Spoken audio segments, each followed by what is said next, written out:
გამარჯობა, გურუ. მოგესალმებით სხვა ეპიზოდში. იმედი მაქვს მშვენიერი დღე გაქვთ.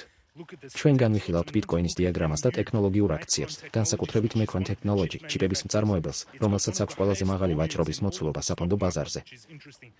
განვიხილავთ ბიტკოინსა და ტექნოლოგიურ აქციებს.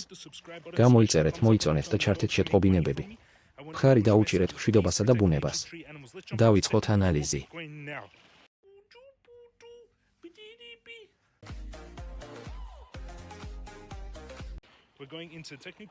თუ გადავხედავთ ბაზარს, ნავთობი და ბიტკოინი დაახლოებით უცვლელია. Alibaba გაიზარდა დაახლოებით 2 მაისით და მოიპოვა დაახლოებით 40% ბოლო მინიმუმიდან, თუმცა ოდნავ დაიხია მაღალი მაჩვენებლისგან.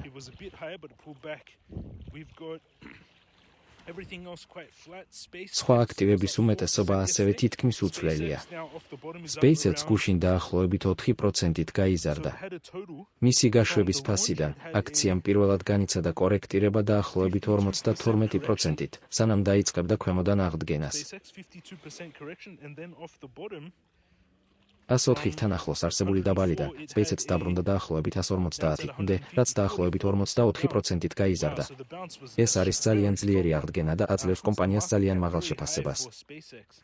ნაჩვენები ფუნდამენტური საფუძვლები არ აჩვენებს ფასისა და მოგების თანაფარდობას, მაშინ როდესაც საბაზრო კაპიტალიზაცია უახლოვდება 1 სექტემბერი $1 ტრილიონ, თითქმის $2 ტრილიონი კომპანიას. SpaceX დაახლოებით 4%-ით გაიზარდა. ახლა მოდით მივმართოთ Micron's. Micron Technology-მა მიაღწია მნიშვნელოვან მოძრავ საშუალო მხარდაჭერას. თავიდან მეგონა, რომ ეს შეიძლება იყოს 50 დღის საშუალო, მაგრამ მოძრავი საშუალო ლენტი ადასტურებს, რომ ეს იყო 100 დღის მოძრავი საშუალო. მიკრონი შეეხო 100 დღის საშუალო მაჩვენებელს 740-თან ახლოს და შემდეგ 30%-ით აიწია. დიაგრამა ახლა ძალიან დიდ ხარის დროშას წააგავს, თუმცა არც ერთი დიაგრამის ნიმუში არ არის გარანტირებული. თუ ხარის დროშა განვითარდება, მიკრონი შეიძლება მიუახლოვდეს 1400-ს, ეს არის უჩვეულოდ დიდი ბოლოშ ნიმუში.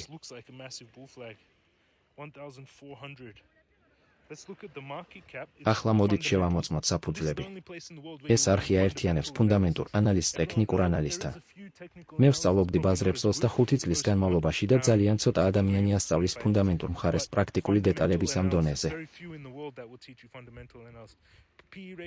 Micron ვაჭრობს დაახლოებით 22-ჯერ მეტი მოგებით, რაც მიმაჩნია მიმზიდველ შეფასების დიაპაზონთან, მიუხედავად მისი უზარმაზარი საბაზრო კაპიტალიზაციისა. მისი მოხსენებული შემოსავალი და მოგება აჩვენებს მსხვილ ბიზნესს მილიარდობით წლიური შემოსავლით. კომპანია წელიწადში დაახლოებით $8 მილიარდ შეულობს და ბოლო კვარტლები ძალიან სწრაფ ზრდას აჩვენებს. შემოსავალი მკვეთრად გაიზარდა და კომპანია აგრძელებს მოგების მოლოდინებს, რაც ეხმარება ახსნას შეფასებას. ზრდა გამოწვეულია ხელოვნური ინტელექტის ბუმით, რადგან Micron ამარაგებს მეხსიერებას.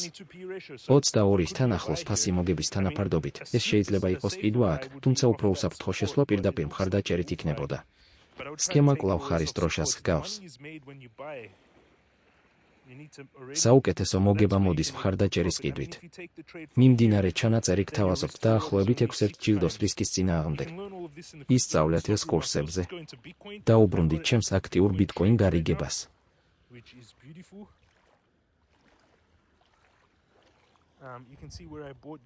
ხედავთ სად ვიყიდე გუშინ. მე დავამატე ბიტკოინი რამდენიმე ეტაპად და მთლიანი პოზიცია ახლა არის დაახლოებით 2.25 ბიტკოინი. ის აჩვენებს დაახლოებით $1000 ღია მოგებას, რომელიც ძირითადად ფარავს ზარალს იმ ნაწილიდან, რომელიც ადრე დავხურე. პოზიციას თანდათან ვზრდი. ჩემი ყიდვის შეკვეთები 55.000, 56.000 და 58.000-მდეა დაბალ დონეზე. ახლა კიდევ ერთ შეკვეთას გავაკეთებდი $62,000 ოდენობით, რომ კიდევ ნახევარი ბიტკოინი დავამატო. ვაპირებ პოზიციის ზრდას, რადგან ბიტკოინი აყალიბებს ბოლოს. ეს არის ბაზრის განახლება. Clash of West ტრეიდერების ჯგუფი შეიცავს 25 წლიან ბაზრის ცოდნას და აჩვენებს სიგნალებს როგორც ხელოვნური ინტელექტის მოდელებისგან, ასევე ადამიანთა მოვაჭრეებისგან, მათ შორის ბიტკოინისა და Microsoft-ის long პოზიციებს. ჯგუფი წარმოგიდგენს სხვადასხვა სავაჭრო იდეებს და დეტალურ ინფორმაციას AI-ების და ადამიანების მოვაჭრეებისგან. ერთმა მოდელმა ასევე გახსნა ოქროს ლონგი და რამდენიმე ბიტკოინის ლონგი მომგებიანი იყო. Clash of Games-ზე წვდომა შეგიძლიათ Clash of Clans, YouTube-ის შეერთების ღილაკის ან ქვემოთ მოცემული ბმულების მეშვეობით. ბმულებში შედის Bybit, $200 wheat შეთავაზება, უფასო Telegram, Elite Traders და ანალიზის კურსები. ახლა წავიკითხავ კომენტარებს. ვიღაცას ეკითხება, ჯერ კიდევ ატარებ MCRETS, დიახ მე ვარ. სხვა მაყურებელი ასწორებს ჩემს აღწერას კონფლიქტის შესახებ და ამბობს, რომ მას იყენებენ ეპშტეინის ამბიდან ყურადღების გადასატანად. ვეთანხმები, რომ სიტუაცია შემაშფოთებელია. სხვა მაყურებელი ამბობს, რომ განმეორებითი დანაკარგები ემოციურად დამღლელი გახდა. მაყურებელი წესებს არ უვევს და შურისძიების მიზნით ვაჭრობს. შეისწავლეთ ტექნიკური და ფუნდამენტური ანალიზი, ასევე უორენ ბაფეთის მსგავსი ინვესტორები. ჯერ Google, Nvidia და Apple განიხილეთ. ყოველ ჯერზე, როცა გსურთ ბევრი დახარჯოთ ახალ მოწყობილობაზე ან სერვისზე, განიხილეთ კომპანიის წილის შეძენა.